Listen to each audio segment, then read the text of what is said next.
할렐루야. 아멘. 감사합니다. 귀한 찬양 감사하고요. 요즘 청년들 참 놀러가기 좋은 날씨로 지금 바뀌고 있죠. 그렇죠? 어디 안 가요? 코로나 때문에 못 가죠. 근데 올해는 왠지 그런 느낌이 들어요. 사람들이 개기고 마스크 쓰고 막 갈 것 같은 느낌이 들어요. 저부터도 그렇게 할 거거든요. 그래서 여기 벚꽃 피면 가려고요. 벚꽃놀이 하러. 그래서 저 혼자 막 놀고 뛰어놀라고요. 그렇게 할 계획입니다. 여러분들 이렇게 귀한 시간 내 가지고 같이 예배할 수 있다는 건 너무너무 감사한 일이고 복된 일인 것 같습니다. 참 반갑고요. 주님의 이름으로 축복합니다. 같이 한번 기도하고 말씀 듣겠습니다. 하나님, 귀한 예배의 자리에 나올 수 있게 하심을 감사합니다. 그냥 왔다 그냥 가지 않게 하시고 이 말씀 가운데 하나님의 뜻을 발견하고 예수 그리스도를 발견하는 소중한 시간 되어지게 하나님 인도하여 주시옵소서. 부족한 종 입술을 주장하시고 십자가 뒤에 부족한 점 감추시고 하나님의 말씀의 도구로만 사용하여 주시옵소서. 예수님의 이름으로 감사하며 기도합니다. 아멘. 자, 여러분, 예수님이 공생애를 마이크 좀 울리는 것 같지 않아요? 제가 귀가 안 좋은가? 좀 조절해 주세요. 예수님이 공생애를 시작했을 때, 예수님이 사역을 했을 때 집요하게 예수님을 방해했던 세력이 있었어요. 여러분 누군지 아십니까 혹시? 뭐라고요? 크게 얘기해 주시면 감사하겠어요. 세 부류의 파가 있었어요. 바리새인들. 그렇죠. 또 누구? 응? 안 들려요. 뭐라고 하니? 나 귀가 안 좋은가 봐. 큰일 났어. 여보세요? 자, 누구? 바리새인과 또 서기관들도 있죠. 그다음 또 누구? 사두개인들이 있어요. 오케이. 자, 이 세 부류의 파들이 참 예수님을 많이 괴롭혔죠. 그래서 예수님이 가는 곳마다 따라가서 예수님을 곤란하게 만들려고 그러고 복음을 어떻게든지 전파하지 못하게 하려고 했던 세력들입니다. 그러면 바리새인들이 어떤 사람들이었냐면은 좀 알고 갑시다. 바리새인들, 이 사람들은 그러니까 여러분들 헬라 제국이라고 있었어요. 그 알렉산더 대왕 알죠? 알렉산더 대왕, 그렇죠? 그 유럽을 막 통째로 그냥 이렇게 영토를 넓히며 세력을 확장했던 그 헬라 제국이 이제 이스라엘도 유대인들에게도 침략을 당하면서 이 유대인들이 많은 환난과 고난을 겪을 때가 있었습니다. 그때 율법을 금지했어요. 근데 그때에도 주구장창 그 율법을 지키며 살아온 자들이 바로 바리새인들이었어요. 그러니까 율법에 대한, 신앙에 대한 자부심이 굉장했겠죠. 그래서 바리새라고 하는 말이 분리하다 그런 뜻이 있어요. 그래서 분리해서 다른 삶을 살았던 그런 자들이 바로 바리새인들입니다. 그러면 서기관들은 누굴까요? 서기관들은 율법 학자예요. 그러니까 서기관들은 율법 학자인데 바리새인들에서 배출되어서 그렇게 활동을 했어요. 그래서 바리새인과 서기관이라고 묶어가지고 말할 때가 많죠. 그리고 사두개인들이 있습니다. 사두개인들은 여러분 솔로몬 시대에 제사장이었던 사독이란 사람의 후손들을 말합니다. 사두개파라고 하는데 그래서 제사장들의 그런 무리에 속하는 사람들이 바로 사두개인들이었어요. 그래서 바리새인들, 서기관들, 이 사두개인들이 아주 예수님을 많이 괴롭혔어요. 진리를 전하지 못하게. 근데 특별히 또 사두개인들과 또 바리새인들은 여러분 원수지간이었습니다. 자신의 세력과 이득권 때문에 다툼이 아주 많았어요. 여러분 요즘 TV를 보니까 아주 핫한 드라마가 있더라고요. 뭘까요, 여러분? 봐요? 이렇게 경건치 못한 청년들이 많이 계신데, 자, 여러분, 펜트하우스란 드라마 아세요? 혹시 이쪽만 TV가 그러니까 익산도 TV가 다 보급이 돼야 돼요, 여러분들. 그러니까 TV가 다 보급이 안 돼가지고 그러니까 공중파만 나오는 그런 사람들이 많이 있더라고요. 여러분 그 펜트하우스라는 드라마가 시즌 1이 끝나고 시즌 2가 지금 막 하고 있어요. 제가 이 드라마가 뭔가 하고 봤어요. 근데 막장도 이런 상막장이 없어 진짜. 막 돈 때문에 사람을 죽이고 아무렇지도 않게, 그리고 오늘 친구였다가 원수가 되고 오늘 약혼녀가 내일 원수가 되고 막 아주 정말 꼬이는 대로 막 자기들의 이득권 때문에 그 돈 때문에 사람을 막 죽이고 원수가 되고 그런 드라마예요. 여러분 TV를 하나 사셔가지고 보시면 제 말을 이해하실 거예요. 그런 드라마가 지금 인기란 말이죠. 여러분 마치 이런 관계처럼 사두개인들과 바리새인들이 아주 다툼이 치열했습니다. 자신의 이득권들 때문에, 세력 때문에. 자, 근데 이 사두개인과 바리새인들이 예수님 때문에 친해져요. 왜 그랬을까요? 예수님이 야 화해해라, 아 그래요 했을까요? 그게 아니에요. 예수님을 죽이려고 했던 그 마음이 합해지면서 그들이 친해지고 하나가 됩니다. 자, 여기엔 또 배경이 있어요, 여러분들. 자, 좀 한번 듣고 갑시다. 자, 사두개인들은 성전을 중심으로 활동했어요. 어디를 중심으로? 성전. 그러니까 아무래도 뭐요? 사도계 후손들이니까, 그죠? 제사장들의 무리니까 성전을 중심으로 활동했단 말이죠. 근데 이 성전을 중심으로 활동하면서 이들이 어느 정도까지 부패했냐면, 여러분 성전에 사람들이 예배를 드리러 오는 사람들이 헌금을 드릴 거 아니에요? 그렇죠? 헌금을 드린단 말이에요. 그러면 당시에 화폐를 가지고 헌금을 드리면 되는데 그렇지 않았어요. 성전에서만 쓸 수 있는 화폐를 새로 만들어 가지고 그거를 바꿔주는 거예요. 그래서 세계 최초로 환전이라고 하는 제도를 만들어서 성전에 오는 사람들은 그것들을 바꿔갈 수 있도록 그렇게 했습니다. 근데 이 화폐의 가치를 똑같이 1대1로 해가지고 바꿨으면 문제가 없는데 세계 최초로 또 환율이라고 하는 그런 제도를 만들어서 그 차액을 남겨가지고 그걸 바꾸는 거예요. 그래서 그 당시에 사두개인들이 앉았던 의자를 방코라고 불렀어요. 방코. 이 방코라는 말이 오늘날 은행, 뱅크라는 말의 어원이 됩니다. 참 재밌죠, 이런 거 보면은. 그 정도로 부패하고 자기의 이득을 챙기려고 했던 그 부패했던 종교 지도자들의 무리가 바로 사두개인들이었어요. 그럼 바리새인들은 어떠하냐? 바리새인들은 성전이 아니고 이제 회당을 중심으로 지역마다 유대인들이 모일 수 있는 회당이라는 곳이 있었는데 그곳을 중심으로 자기들의 세력을 활동을 했습니다. 근데 사두개인들이 이렇게 성전에서 그 얘기를 안 했구나. 성전에서 이런 막 장사치들을 하니까 예수님이 거기서 막 어떻게 했어요? 상을 다 엎어버렸단 말이에요.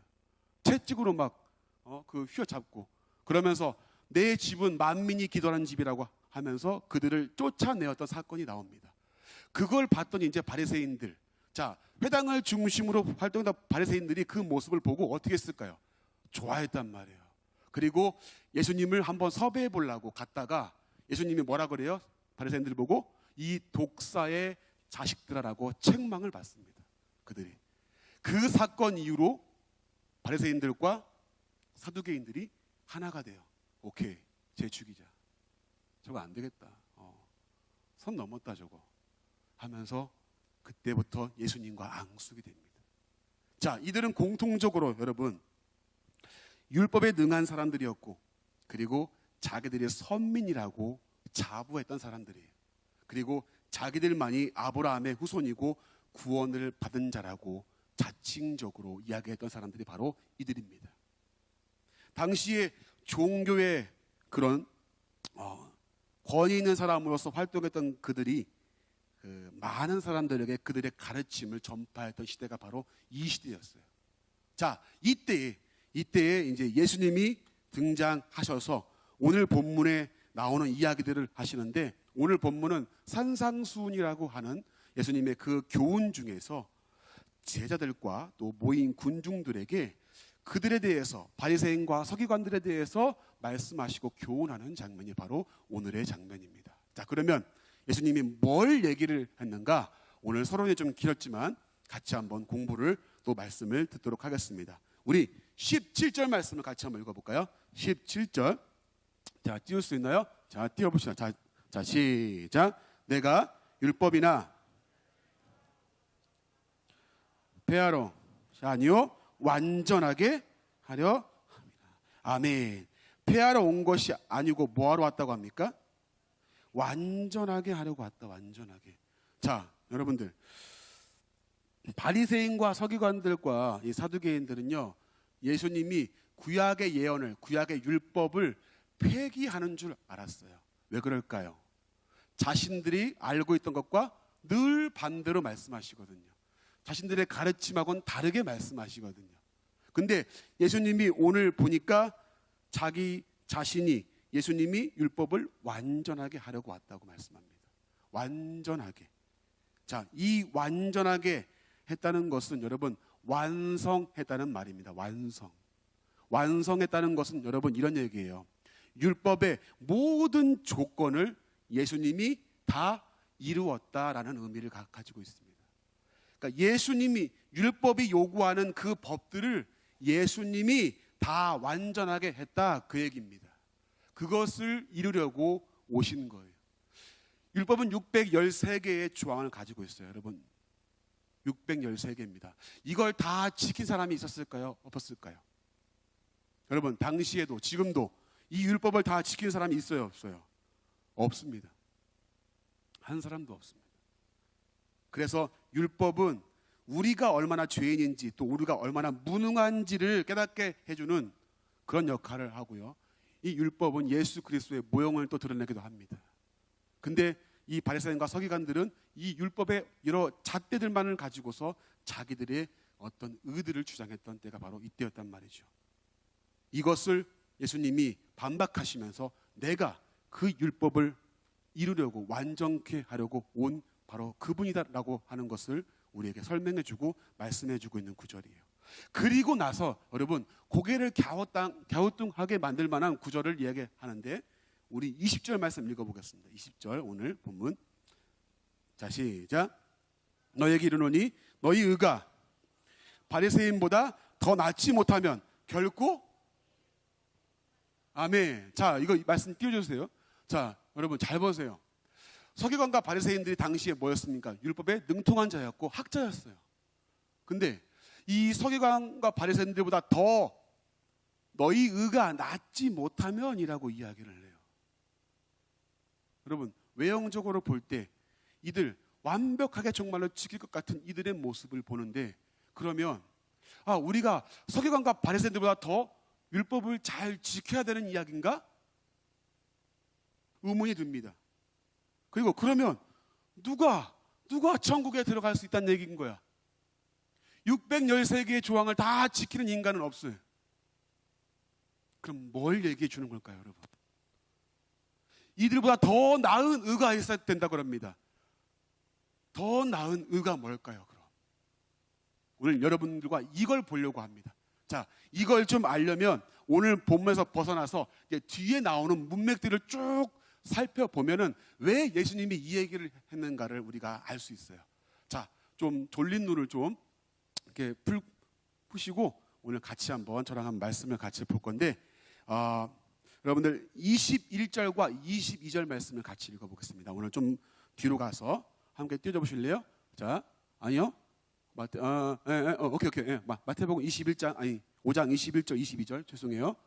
21절, 22절. 자, 시작. 옛사람에게 말한 바 살인하지 말라. 누구든지 살인하면 심판을 받게 되리라 하였다는 것을 너희가 들었으나 나는 너희에게 형제에게 노하는 자마다 심판을 받게 되고 형제를 대하여 나가라 하는 자는 공회에 잡혀가게 되고 미련한 놈이라 하는 자는 지옥불에 들어가게 되리라. 아멘. 자, 먼저 여러분 말씀을 드릴 것은, 이 말씀을 좀 오해하시는 분들이 있어요. 저기 나가라고 하는 건 히브리 욕설입니다. 야, 이렇게 하는 욕설이란 말이에요. 근데 이 말씀을 그러면 욕한 사람은 다 지옥 가나? 장주 형제, 형제를 향해 욕해 본 적이 있어요, 없어요? 형제를 향해서 욕해 본 적이 있어요, 없어요? 큰일 났다. 천국에 못 가겠습니다. 이런 걸까요? 여러분, 이게 아니에요. 이 말씀은 그렇게 하지 말라고 역설적으로 말씀하시는 거예요. 지금 이해가 되세요? 그렇게 하지 말라고 역설적으로 말씀하시는 거예요. 근데 여러분 여기서 보시면 너희가 들었으나 그래요. 들었으나 말씀 한번 띄워줘 보실래요? 들었으나, 이 들었으나라는 말은 지금 들었다 그 얘기가 아니라 너희가 그렇게 가르침을 받아왔으나, 그 얘기예요. 그렇게 가르침을 받아왔으나 나는 너희에게 이렇게 말하는데, 형제에게 나가라 하고 형제에 대하여 노하는 자마다 다 죄가 있다 없다, 다 죄가 있는 자다. 형제를 미워하는 자마다 죄인이라고 이야기를 합니다. 자, 이들과 반대되는 개념이죠. 또 여러분들 보시게 되면 27절부터 32절까지는 제가 띄우지 않을게요. 간음에 대해 말씀하고 있어요. 간음에 대해서. 여러분, 자, 간음. 이들은 외형적으로 볼 때, 외형적으로 간음죄를 범하지만 않으면 됐어요. 간음죄만 범하지 않으면 죄가 성립이 안 돼. 근데 예수님 뭐라고 그래요? 여자를 보고 음욕을 품는 자마다 이미 간음하느니라 그런단 말이죠. 마음의 죄까지 드러냅니다. 자, 살인도 그렇고, 자, 간음도 그렇고 외형적으로 드러나지 않으면 됐어요. 근데 예수님은 그 동기까지도 파헤치고 그 동기까지도 죄라고 말씀하시는 거예요. 자, 그리고 또 보면은 33절부터 37절까지는 여러분 맹세에 대해 나옵니다. 맹세에 대해서 말씀 이제 치우셔도 돼요. 네, 맹세에 대해서 나옵니다.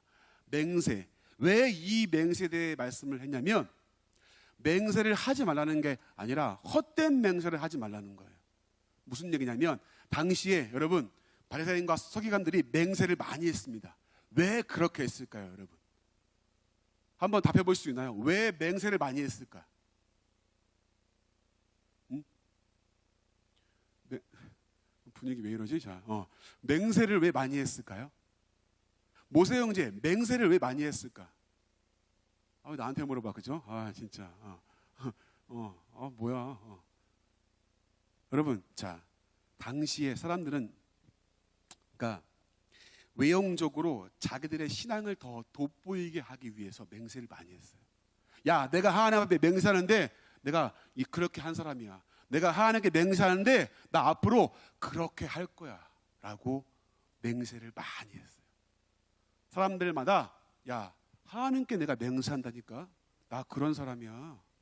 야, 하나님께 나 맹세할 거야. 나 그렇게 할 거야. 근데 지켰을까요? 안 지켰을까요? 지킨 사람이 없었어요. 그러니까 외형적으로 자기를 드러내려고 그 맹세를 이용했던 자들이. 그러니까 예수님이 그 헛된 맹세에 대해서 경고하시는 거예요. 여러분, 또 보시게 되면 우리 38절부터 42절 말씀에 보면, 여러분 이제 우리 한번 38절 한번 읽어봅시다. 이거는 봐야 될 것 같아요. 자, 성경을 한번 읽어봅시다. 우리 38절. 자, 38절 한번 읽어볼까? 자, 시작. 또 눈은 눈으로, 이는 이로 갚으라 했다는 것을 너희가. 자, 여러분 이 말씀은요, 지금 우리 구약의 출애굽기 21장에 나오는 말씀을 지금 인용한 거고요. 실제로 여러분 그 말씀에 보면 눈은 눈으로, 이는 이로 갚으라는 말씀이 나옵니다. 우리 출애굽기 21장 24절 한번 띄워줘 보실래요? 읽어볼까요? 자, 시작. 눈은, 이는 이로, 손은 손으로, 발은 발로. 그리고 레위기 24장 20절 말씀. 자, 레위기, 자, 시작. 상처에는 상처로, 눈에는 눈으로, 이에는 이로 갚을지라. 남에게 상해를 입힌 그대로 그에게 그렇게 할 것이며. 아멘. 자, 그러니까 이건 문제가 없어 보여. 아니, 그렇게 하라고 나와 있어요? 안 나와 있어요? 나와 있어요. 여러분, 근데 제가 아까 잠깐 말씀을 드렸지만, 우리에게 하나님이 율법을 주신 이유와 그 의도와 목적을 이들은 알지 못했어요. 오해했어요. 자, 여러분, 이런 법을 하나님이 주신 이유와 목적이 무엇이냐면 예방하기 위한 거예요. 예방하기 위한. 처벌이 목적이 아니라고요. 여러분, 우리나라에 법이 있죠. 법이. 교통법규가 왜 있죠? 사고 나면 아싸, 저 잘 걸렸어, 저거 일로 와 하고 처벌하기 위한 목적인가요, 여러분? 아니죠. 교통법규를 왜 만들었어요?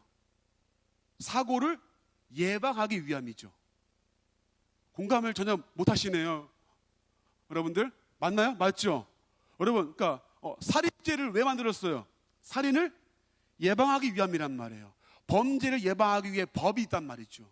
마찬가지예요. 하나님이 법을 준 것은 오케이, 그대로 왜 눈을 캐버려, 그냥 이렇게 딱 이게 아니라 그런 일을 하지 말게 하기 위해서 하나님은 예방하기 위해서 법을 줬단 말이죠. 하나님이 이 율법의 말씀을 준 것은 처벌과 보복이 목적이 아니란 말이에요.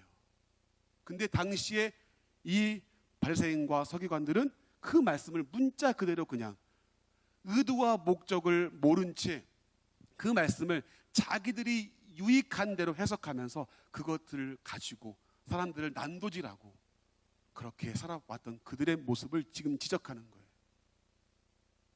법을 준 목적과 의도는 예방의 목적이에요. 근데 그것을 그들은 자신의 이득권을 이용하고 자신들을 위해서 이용했어요. 자, 이런 하나님의 의도를 모르고 하나님의 뜻을 모르고 당시에 많은 사람들에게 그 율법의 짐을 지웠던 그 사건 중에 하나가 바로 안식일 사건입니다. 안식일. 여러분, 안식일 날에 일을 하면 안 됐어요, 율법에. 그러니까 여러분, 지금도 이스라엘에 가면요, 안식일 엘리베이터가 있어요. 그거 아세요?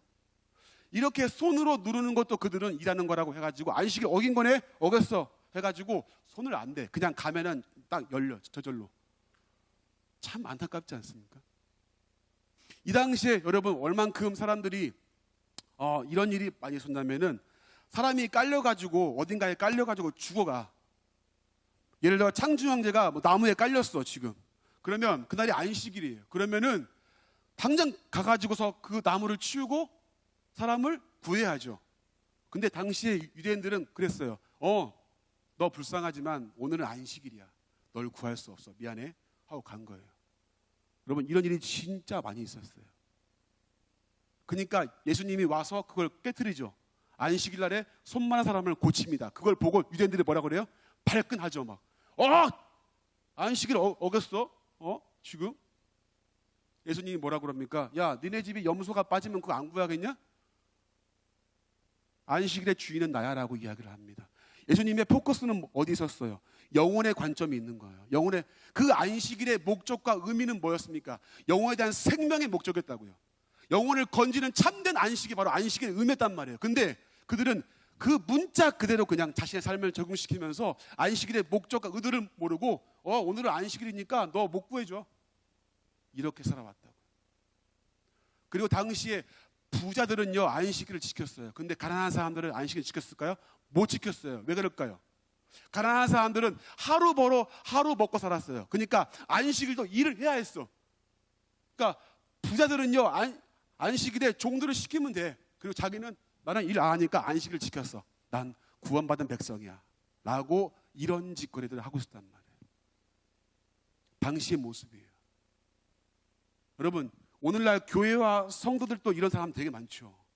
자신이 가진 의와 자신이 가진 잣대를 가지고 남을 난도질을 해요. 평가하고. 정작 예수님이 주신 그 말씀의 의도와 목적은 모른 채 형식만 가지고 따지는 사람이 있어요.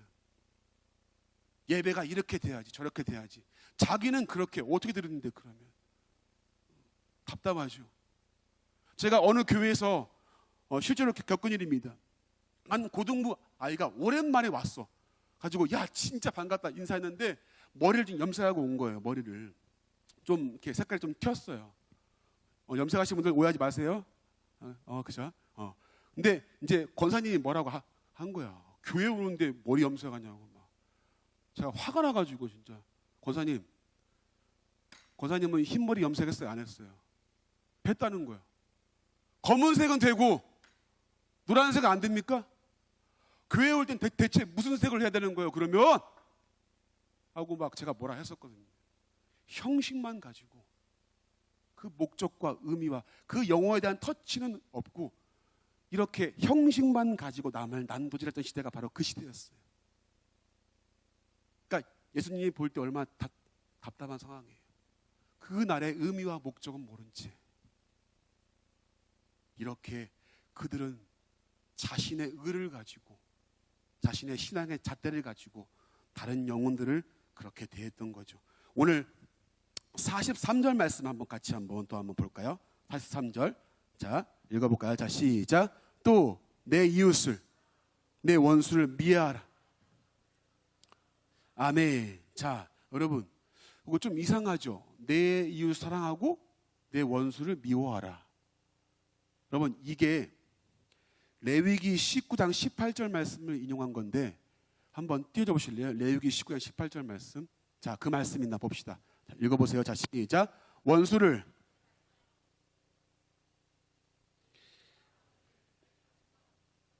나는 아멘. 자, 그리고 오늘 말씀을 다시 보세요. 오늘 말씀. 내 이웃 사랑하고 내 원수를 미워하라. 여러분, 이 말씀 같이 맞아요, 안 맞아요? 안 맞죠? 이 말씀에 지금 원수를 미워하라는 말이 있어요, 없어요? 없어요, 여러분. 없어요. 이게 무슨 얘기냐면, 무슨 일이 생긴 거냐면, 야, 원수를 갚지 말라고 했지 언제 미워하지 말라고 했냐. 그러니까 자기들이 말씀을 자기들에게 맞춰가지고 바꿔버린 거예요. 원수를 갚지 마. 근데 미워도 돼. 이것이 후대에 오면서 이 말씀을 뒤집어 엎었어요. 그리고서는 내 이웃 사랑하고 내 원수를 미워하라 이렇게 가르쳤던 거예요. 이 당시의 모습입니다. 근데 예수님은 뭐라고 그러죠? 원수를 사랑하라라고 이야기를 합니다. 여러분, 지금 뭘 말하고 있는 걸까요? 지금 예수님이 뭘 얘기해 주고 싶은 걸까요? 지금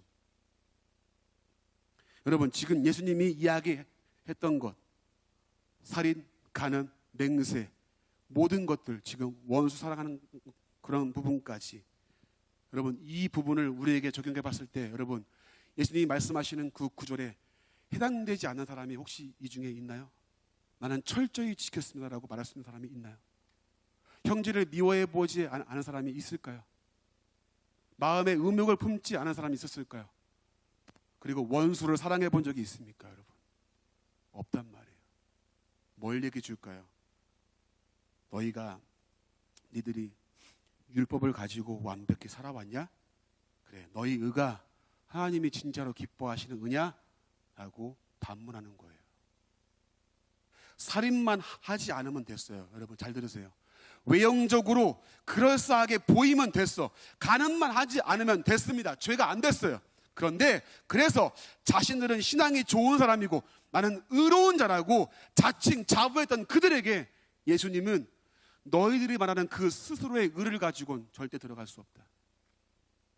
너희가 완벽히 지켰다고 자부하지 그거 아니야 라고 일침을 가하는 거예요.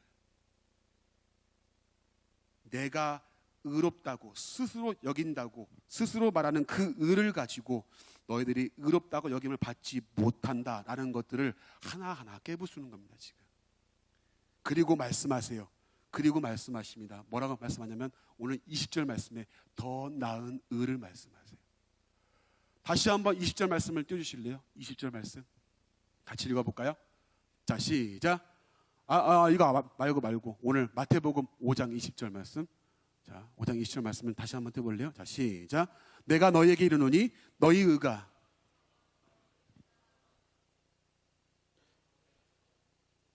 아멘. 더 나은 의. 우리 스스로 의로워질 수 없기 때문에 누군가의 의가 필요하다. 그거를 알려주기 위함이에요.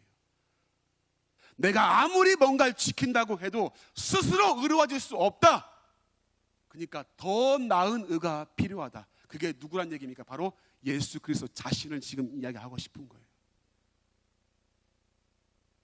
더 나은 의는 하나님의 의를 말하고요. 하나님의 의는 즉 예수 그리스도 자신을 의미하는 거예요. 아무리 외형적으로 내가 뭔가를 지켰다 할지라도 완전한 인간은 없다. 다 예수님이 그걸 깨부수고 있죠. 그러니까 더 나은 의가 필요하다. 그게 뭐냐? 바로 예수 그리스도. 그분을 말씀하고 있는 겁니다. 이 의를 주기 위해서, 사랑하는 청년들, 이 의를 주기 위해서, 더 나은 의를 주기 위해서 예수님이 이 땅에 오신 것입니다. 믿으시면 아멘 합시다. 아멘. 우리가 스스로 의로워질 수 없기 때문에 아무리 율법을 지킨다 그래도 내 스스로가 의롭다고 자칭할지라도 우리는 스스로가 율법의 모든 조건을 완성할 수 없기에 그 조건을 완성하시고 우리에게 하나님의 자녀가 되는 길을 여시기 위해서 기꺼이 육체가 되어 이 땅에 오신 분이 바로 예수 그리스도 그분이란 말이에요. 이 사실을 믿으시면 아멘 합시다. 아멘이십니까 여러분? 이 사실을 여러분들이 가져갔으면 좋겠습니다. 사랑하는 청년들, 오늘 여러 가지 쭉 말씀을 보았지만 한 가지예요. 우리의 의로는 구원에 이를 수 없습니다. 바리새인들, 서기관들, 사두개인들, 이들은 자신들의 의로 구원에 이르는 줄 알고 있었어요. 그리고 자신들은 완전한 자로, 완벽한 자로 하나님 앞에 선민이라고 자부했던 사람들인데, 그들 가운데 예수님은 철저히 그들의 의가 아니라 예수 그리스도의 의가 필요함을 그들에게 보여주었습니다. 우리가 아무리 외형적으로 완전해 보일지라도 어쩔 수 없는 죄인이에요. 마음의 문제. 형제를 겉으로 살인하지 않을지라도 마음에 미워했던 자들은 다 걸리는 겁니다. 한 사람도 여기서 이 말씀에 벗어날 길이 없는 겁니다. 이러한 우리들을 위해서 이 땅에 오셔서 십자가를 통해 우리에게 완전한 의, 그걸 통해 구원이라고 하는 놀라운 은혜를 선물로 주신 줄로 믿으시기를 바랍니다. 오늘 로마서 말씀에 이런 말씀이 있어요. 로마서 3장 24절부터 26절 말씀을 같이 읽고 말씀 정리합니다. 자, 읽어볼까요? 자, 시작. 그리스도 예수 안에 있는 속량으로 말미암아 하나님의 은혜로 값없이 의롭다 하심을 얻은 자 되었느니라. 넘어가세요. 그리고요 24, 25, 26절 있어요. 자, 시작. 이 예수를 하나님이 그의 피로써 믿음으로 말미암는 화목제물로 세우셨으니 이는 하나님께서 길이 참으시는 중에 전에 지은 죄를 간과하심으로 자기의 의로우심을 나타내려 하심이니 곧 이때 자기의 의로우심을 나타내사 자기도 의로우시며 또한 예수 믿는 자를 의롭다 하려 하심이라. 아멘. 이 은혜를 주기 위해서 이들의 모든 것들을 다 지적하시고 깨우치시고 알게 해주시는 겁니다. 사랑하는 청년들, 이 은혜를 잊을 수 있겠습니까? 값없이 의롭다 하심을 얻은 자가 되었고 값없이 받은 그 놀라운 선물을 여러분들은 잊고 살 수 있겠어요? 이 예수님의 십자가의 대속을 믿는 믿음을 가지고 여러분 더 나은 의를 소유한 자가 바로 저와 여러분인 줄을 믿으시기를 바랍니다. 그 은혜에 이제 감사하며 감격하며 살아가는 우리 요셉 청년 마을 되기를 원합니다. 이 사실을 잊지 않았으면 좋겠어요. 여러분 자부하십니까? 여러분이 뭔가를 해서 지금 우쭐하시나요? 여러분 완벽한 자가 없습니다. 우리의 의로는 할 수 없는 것을 그 예수님이 대신 이루려 하시려 이 땅에 와 주신 그 사건을, 그 은혜를 잊지 마시고 이제 이 은혜에 감사하며 그 구원의 은혜를 찬양하며 그렇게 하나님 앞에 믿음을 가지고 살아가는 우리 요셉 청년 마을의 모든 청년들 되시기를 주님의 이름으로 간절히 축복합니다.